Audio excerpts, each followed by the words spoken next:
My grandmother grew up in the slums of Prohibition-era Chicago. Her family lived in a small house near the harbor, and one of her earliest memories was of a particularly hot summer when, seeking respite from the heat, she and her sister discovered a seldom-used section of boardwalk near an abandoned warehouse. Every night for several weeks, the two girls would make their way down into the docks and sit together on the edge of the pier as the sun went down.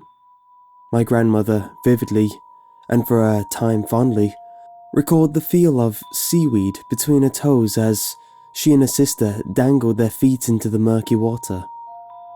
It wasn't until years later that she returned to the pier and found that the warehouse had been demolished. Curious, she made an inquiry with the Department of Planning and Development. Apparently, the warehouse had been owned for a time by the mob, who was using it as a base of operations for a local prostitution racket.